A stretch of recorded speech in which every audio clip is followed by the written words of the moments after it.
Hello everyone. आज के इस वीडियो में हम क्लास 11 का चैप्टर 7 जिसका नाम है बाइनोमियल थ्योरम उसका इंट्रोडक्शन करेंगे। तो चलिए देखो, हमने पहले अर्लियर क्लासेज में सीख रखा है कि x प्लस वाई की पावर 1 होती है x प्लस में y, x प्लस वाई की पावर 2 ये होती है x स्क्वायर प्लस में 2xy प्लस में y square, x plus y की पावर 3 ये होती है एक्स क्यूब प्लस में 3x स्क्वायर वाई प्लस में 3xy स्क्वायर प्लस में y क्यूब। ये तो तीन को हमने एक्सपेंड कर दिया। अब इसमें ऑब्जर्व करिए, यहाँ पावर 1 है तो 2 टर्म है, पावर 2 है तो 1 2 3 टर्म है, पावर 3 है तो 1 2 3 4 टर्म है। तो ये याद रखना कि अगर मैं x प्लस वाई की पावर 4 करूँगा तो 5 टर्म्स आएंगी, ये कॉमन है। और पावर 5 होगी तो 6 टर्म्स आएंगी।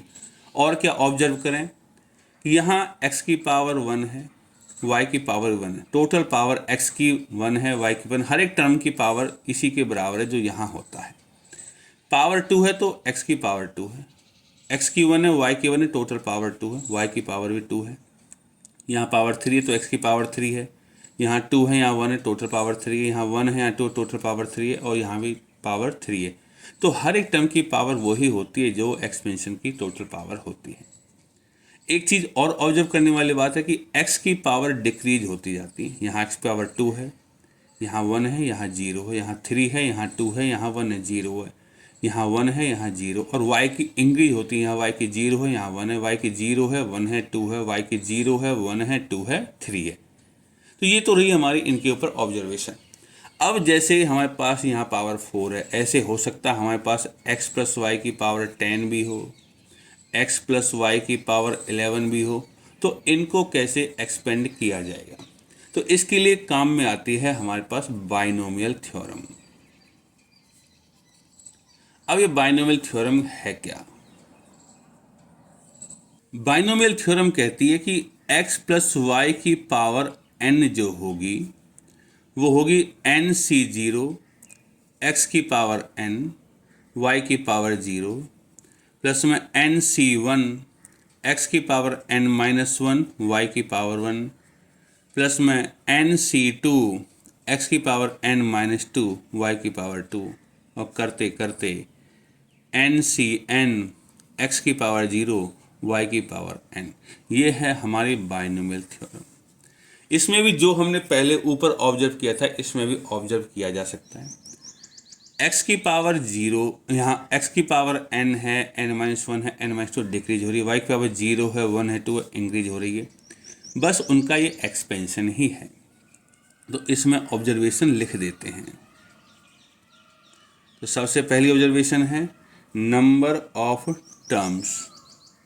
इसमें भी देखो पावर n है तो नंबर ऑफ टर्म्स होंगे n प्लस में 1, क्योंकि देखो यहाँ 0 से शुरू होके 1 तक है, 1 से लेके n तक तो n ही होंगे, लेकिन 0 से शुरू हो रहा है तो ये n प्लस 1 हो जाएंगे। पावर ऑफ x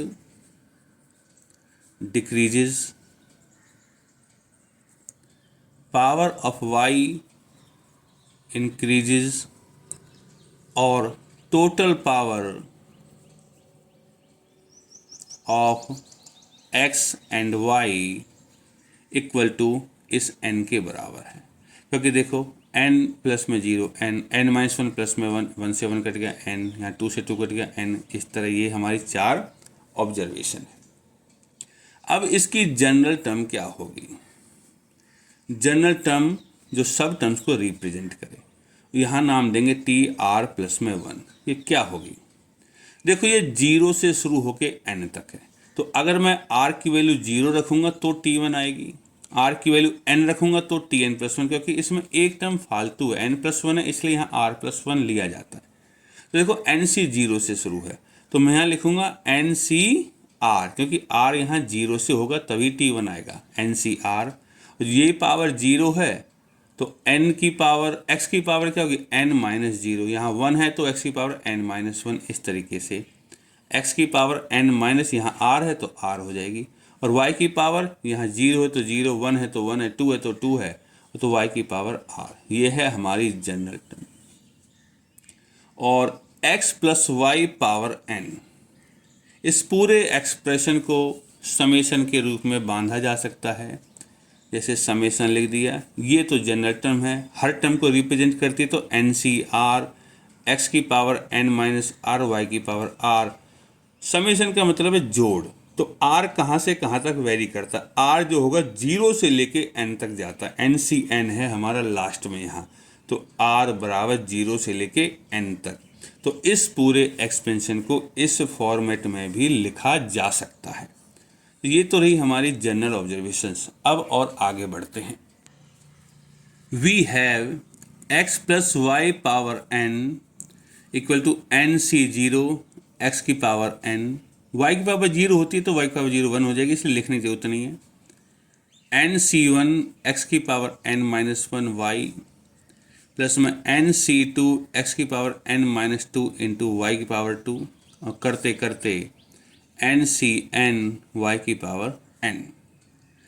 अगर मैं x माइनस वाई का एक्सप्रेशन निकालूं, मीन्स यहाँ -1 भी है, तो क्या होगा एन सी जीरो एक्स की पावर n प्लस में, अब देखो -1 है तो -1 y के साथ है, तो इसमें -1 की पावर n चलेगी, n और y की पावर 1 है तो यहाँ पावर 1 चलेगी, एन सी वन एक्स की power n minus 1 into y. फिर y की पावर 2 है, देखो माइनस वाई के साथ है तो क्या चलेगा, -1 की power 2 n C two x की पावर n माइनस 2 वाई की पावर 2। इस तरह करते करते हम यहाँ पहुँच जाएंगे -1 की power n n C n y की पावर n। अब इस माइनस के झंझट को ख़त्म किया जा सकता है। अगर इवन पावर होती है तो माइनस प्लस में हो जाता, और ऑड पावर होती है तो माइनस का माइनस ही रहेगा।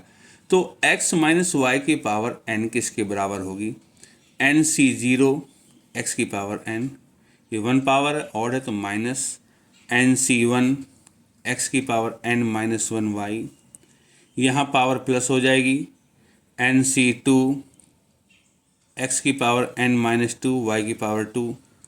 दिक्कत आएगी सिर्फ लास्ट में, क्योंकि लास्ट में हमें n एक्चुअल में पता ही नहीं है कि इवन है या ऑड है, तो यहाँ पावर n में ही छोड़ देते हैं, एन सी एन वाई की पावर n।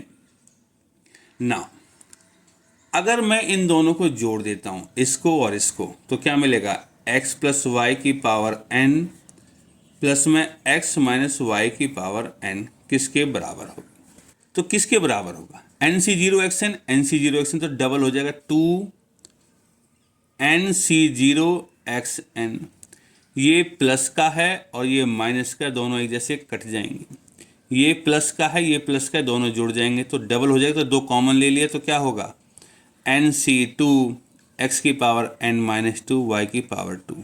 और ये लास्ट में हमें पता चलेगा नहीं, प्लस माइनस है, तो इसलिए इसको ऐसे ही छोड़ दो, अपने आप ये एंड हो जाएगा। और अगर हम इसको माइनस करें तो x minus y x plus y की power n minus x minus y की पावर n, तो जब माइनस करूँगा तो ये माइनस का हो जाएगा, इससे ये कट जाएगा, तो यहाँ डबल तो बचेगा, लेकिन यहाँ n C zero n C two था, अब बचेगा एन सी वन एक्स की पावर n माइनस 1 वाई, और क्या बचेगा एन सी थ्री एक्स की पावर n माइनस 3 वाई की पावर 3। इस तरह करते करते it depends on n, even odd होगा तो उसके हिसाब से यहाँ अपने आप हमें रुक जाएंगे, स्टॉपिंग पॉइंट मिल जाएगा। तो ये 2 एक्सप्रेशन याद रखने हैं, क्वेश्चंस में इनका यूज है।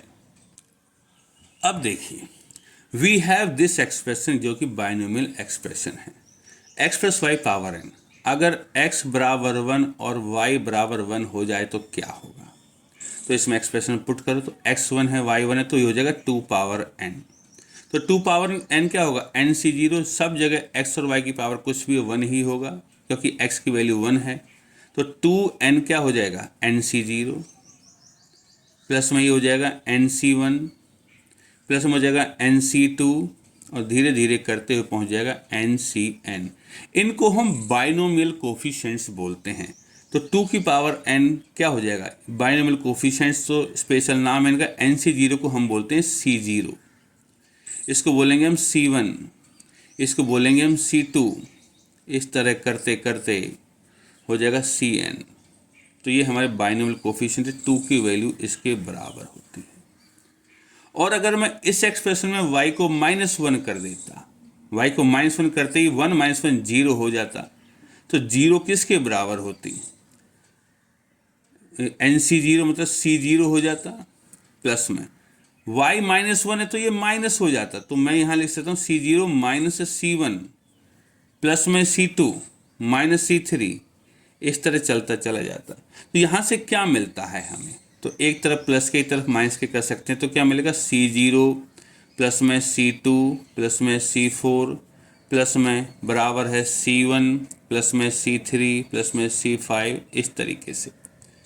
ठीक है, हमारे पास ये था C0 C1 C2 dot dot dot Cn तक था हमारे पास। तो देखा जाए तो C0 C2 C4 बराबर है C1 C2 C3 के, तो ये आधे हैं, ये दोनों बराबर हैं। तो यहाँ से इसका और इसका प्रयोग करके क्या होगा? C0 प्लस में C2 प्लस में C4 प्लस में dot dot dot equal to C1 plus में C3 प्लस में C5 प्लस में डॉट डॉट डॉट। ये इसको दो टुकड़े हैं, C0 वाले C0 C2 C4 C1 C3 C5 वाले, ये 2 की पावर n है, तो सेपरेट किसके बराबर होंगे? 2 की पावर n अपॉन में 2k मीन्स 2 की पावर n-1। ये याद रखना है, ये सब चीज़ें इसके बराबर होती हैं।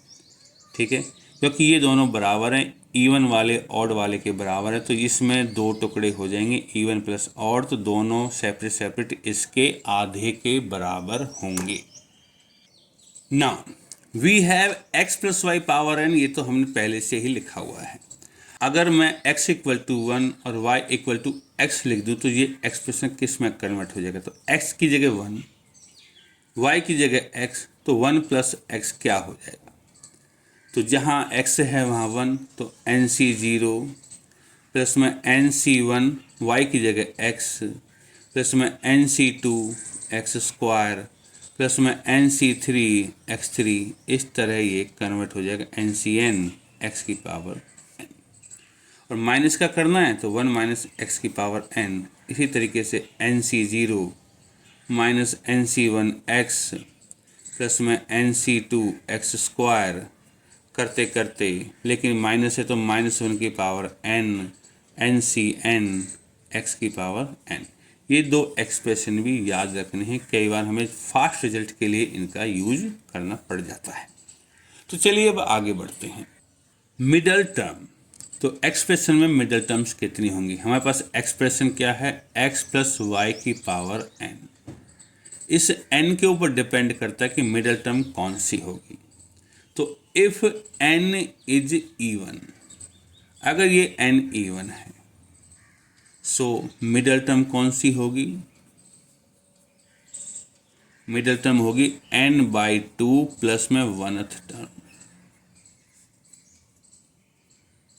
और इफ n इज ऑड, अगर ये n ऑड है तो हमारे पास दो मिडल टर्म होंगी, n प्लस में 1/2th एंड n प्लस में 3/2th। अब ये दो कैसे होंगी, मैं इसको एग्जाम्पल से समझा देता हूँ। तो एग्जाम्पल में मान लो n बराबर 6 है, तो टोटल टर्म्स कितनी होंगी हमारे पास? तो टोटल टर्म्स होंगे हमारे पास n प्लस 1 होती है 7, मीन्स 1 2 3 4 5 6 7। तो मिडल टर्म कौन सी होगी? इसको हटाओ, इसको हटाओ, इसको हटाओ, इसको हटाओ, इसको हटाओ, इसको हटाओ, ये बच गई। मीन्स फोर्थ टर्म, तो इसको 2 से डिवाइड करो, 3 और प्लस में 1, तो 2 से डिवाइड करो प्लस में 1, ये इसी तरह इनको भी निकाला जा सकता है। अगर n की वैल्यू 7 हो तो टोटल टर्म्स हमारी 8 हो जाएंगे। जैसे मीडियन के केस में 2 मीडियन आती थी, 1 2 3 4 5 6 7 8, एक इसको हटाओ, इसको हटाओ, इसको हटाओ, यहाँ से हटाओ, यहाँ से, तो 2 बच जाते हैं हमारे पास मिडल में। तो 1 2 3 4th है एंड 5th है, तो 7 में 1 जोड़ो, 8 हो जाएगा, 8 का आधा 4th, n प्लस 1 4th हो जाएगा, और एक n प्लस में 3, 7 में 3 जोड़े 10, 10/2 5th। तो इस तरह हम दोनों मिडल टर्म्स निकाल सकते हैं। नाउ हमारा नेक्स्ट टॉपिक है ग्रेटेस्ट कोफिशिएंट। हमारे इसमें n x plus y power n में सबसे बड़ा कोफिशिएंट क्या होगा? कोफिशिएंट क्या है हमारे? NC0, NC1, NC2, इनमें सबसे बड़ा कौन सा होगा? अप टू NCN सबसे बड़ा। तो इसके लिए भी इफ़ n इज इवन, अगर n इवन है तो NCN/2 ग्रेटेस्ट होगा, और इफ़ n इज ऑड, अगर n ऑड है तो NCN+1/2 और NCN+ में n-1/2 ग्रेटेस्ट होंगे, दो होंगे हमारे पास। ठीक है, इनको भी क्वेश्चंस आएंगे तो हम यूज करेंगे कि इस एक्सप्रेशन में ग्रेटेस्ट कोफिशिएंट कौन सा है। नाउ अभी तक हमने बाइनोमियल थ्योरम करी है। बाइनोमियल में बाई का मतलब दो होता है, मतलब x प्लस वाई। अब है हमारे पास मल्टीनोमियल थ्योरम, एक्सपेंड कर देते हैं। तो x1 प्लस में x2 प्लस में x3 अप टू xk तक वेरिएबल्स जाएंगे, पावर n। अगर ये कोई एक्सपेंशन है तो इसमें टोटल टर्म्स, एक्सपेंड करना तो बहुत मुश्किल है लेकिन टोटल टर्म्स को हम निकाल सकते हैं।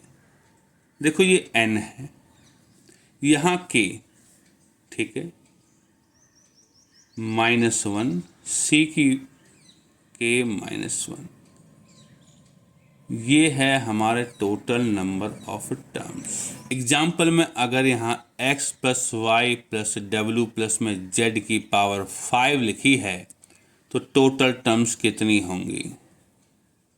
टोटल होंगी, ये देखो 4 हैं तो 5 + 4 9, 9 - 1 c, 4 हैं ये, 4 - 1, ये है हमारा रिक्वायर्ड आंसर।